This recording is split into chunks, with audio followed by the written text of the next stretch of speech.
Andrei Chikatilo, a Ukrainian-born Soviet schoolteacher, was one of the most prolific serial killers in history, known as the Butcher of Rostov and Red Ripper.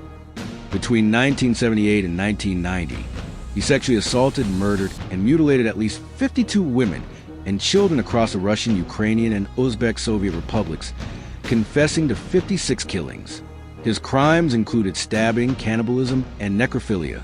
In this documentary, we dissect Chikatilo's atrocities through psychology and psychoanalysis, unraveling the mind behind his monstrous acts. Why dive into the twisted psyche of Andrei Chikatilo, a name that still chills the blood? His crimes aren't just gruesome. They're a psychological labyrinth, a rare glimpse into a mind warped by sexual sadism and trauma.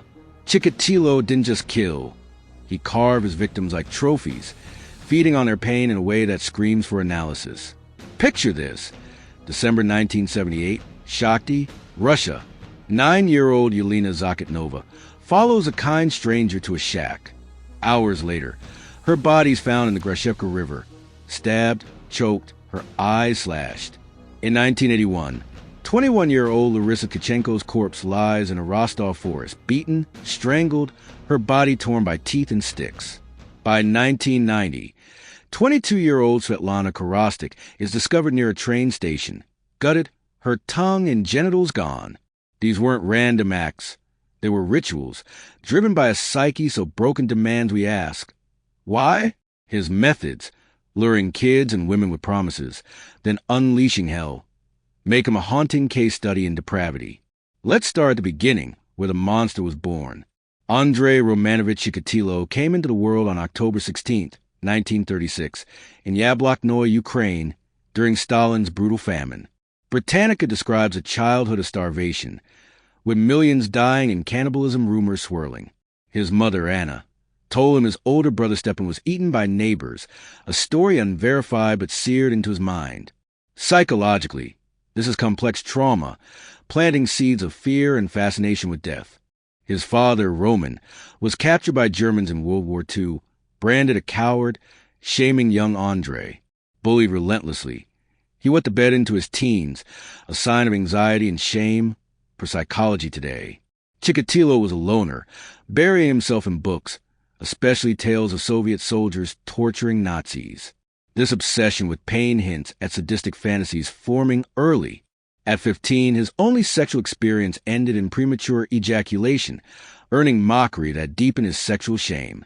He failed to enter Moscow University, a crushing blow to his ego, and joined the Soviet Army, where he was further humiliated.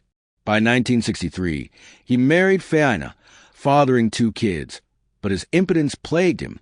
Psychoanalytically, Freud would call this a narcissistic injury, a wound to his self-worth that fueled rage.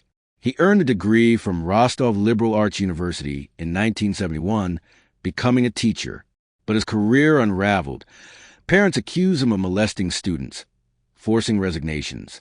This rejection sensitivity pushed him to a supply clerk job, giving him freedom to travel and kill. Why murder? Antisocial personality disorder likely played a role. No empathy, no remorse. His sexual sadism disorder, per ResearchGate, tied arousal to pain. His mother's abuse and societal rejection created a displacement, channeling rage onto vulnerable victims. Chikatilo's killings were a grotesque theater of violence. He targeted women and children, aged 7 to 31, luring them from train stations with promises of food or jobs. The Guardian notes he preyed on the marginalized, runaways, prostitutes, kids, believing they'd be missed less. His modus operandi was brutal. He'd lead victims to secluded woods, attempt rape, then stab and mutilate when impotence struck. Criminal Minds wiki details his erotophonophilia, sexual arousal from killing, stabbing as a substitute for penetration. In 1984, 17-year-old Natalia Pakostova was found near a Rostov station, her stomach ripped open, eyes gouged. Chikatilo later said he believed the eyes held his image, a delusional belief. He bit off nipples, ate genitals, and drank blood, acts of cannibalism tied to power, per ResearchGate. Why kids and women? They were surrogates for his shame, weak, like he felt as a boy. His psychopathic detachment let him kill without guilt, seeing victims as objects to destroy. Chikatilo's victims were society forgotten, kids like 10-year-old Dmitry Tashnikov, lured with candy, or women like 19-year-old Tatiana Petrosyan, seeking work. The New York Times estimates 52 confirmed kills, though he claimed 56. His opportunistic predation targeted those least likely to be missed, reflecting narcissistic grandiosity. He felt untouchable. A witness in 1978 saw a man matching Chikatilo's description with Yelena Zakotnova at her bus stop. In 1985, a neighbor reported a quiet man near a crime scene, ignored by police. His torture was relentless, stabbing up to 70 times, stuffing mouths with mud to silence screams. The Washington Post quotes the survivor's mother. "My girl's face was gone, just holes where her eyes were." This dehumanization stripped victims of identity, feeding his need for control. His necrophilic acts, per ResearchGate, show a desire to possess victims even in death. Let's crack open Chikatilo's mind, a swamp of deviance. Antisocial personality disorder defined him. No conscience, no regret. Vocal media notes borderline personality disorder traits, like emotional instability, tied to his impulsive rage. His sexual sadism disorder made pain his only path to arousal.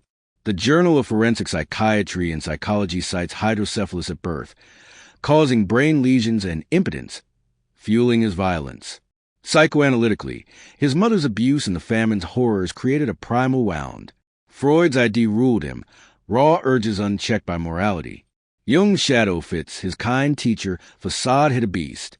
His delusions, per Criminal Minds Wiki, cast victims as prisoners he heroically punished, a warped fantasy of power. Why mutilation? Projection. He destroyed the weakness he saw in himself. His cannibalism, per ResearchGate, was a ritual to consume their vitality, a bid to overcome his inadequacy. Vocal media quotes Peter Conradi. Could treatment in the 1970s have stopped him? Likely not. His psyche was too fractured. Picture this. September 1981, Rostov's woods. Larissa Tkachenko, 21, follows a soft-spoken man offering work. Chikatilo tries to rape her, fails, then strangles her, biting her throat, stuffing her mouth with leaves. Her body is found the next day, torn apart.